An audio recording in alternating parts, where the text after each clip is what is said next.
At the Cannabis Life Conference, we're with Bojan Krasic, the CFO of Beleave, trading on the CSE as BE. Bojan, thank you for joining me here. Thanks for having me. So give us a walkthrough of the current timeline of the company, your licensing timeline.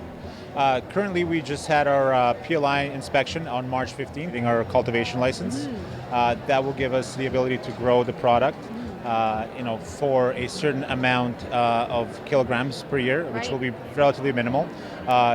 Consequently, we're also expanding on our current property. We'll probably add 60 to 70,000 square feet of greenhouse expansion. That should be, very well timed with the sales license that we're trying to achieve as well, and we'll license that expansion for the commercialization of the product to the medical community. Beyond that, we have just signed a contract with an agreement with PanCan, which is now Cannabis Sweeten, that will give us a non-dilutive and completely accretive ability to increase additional 200,000 square feet, of which we'll keep 100,000 square feet for our future expansion. Beyond that, we're still also identifying and looking for new opportunities and new lands on which we can, chase the square footage, much like our competitors are doing right now. So you're based in Hamilton. Are you thinking of growing anywhere else besides Hamilton within Canada? That's something we'll have to assess as the legislation moves forward.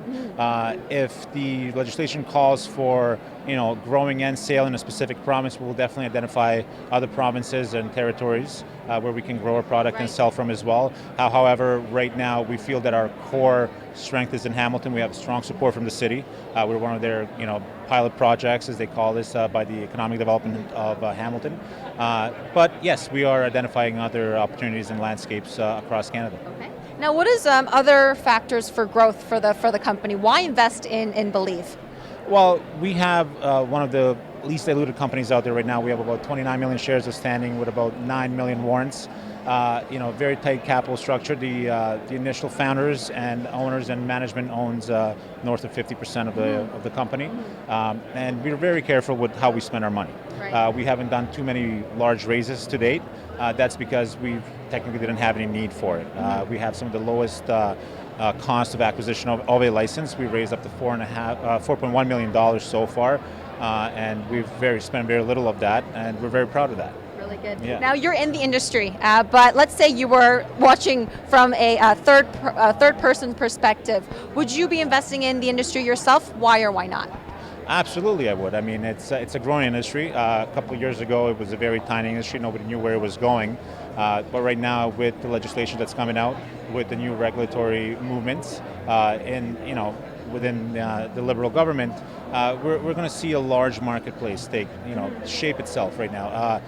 They're calling for a $10 billion recreational market, $20 billion with all the ancillary businesses around it per year. That's with so little LPs out there, they're going to be licensed. There's a large market share we can grab from that, and anybody else that's in this industry currently that's been fighting for their license, like we have. Right. Well, Bojan, thank you so much for the insight. Thank you so much. To learn more from Beleave, make sure you check them out on the CSE as BE. I'm Rachel Lee for SmallCapPower.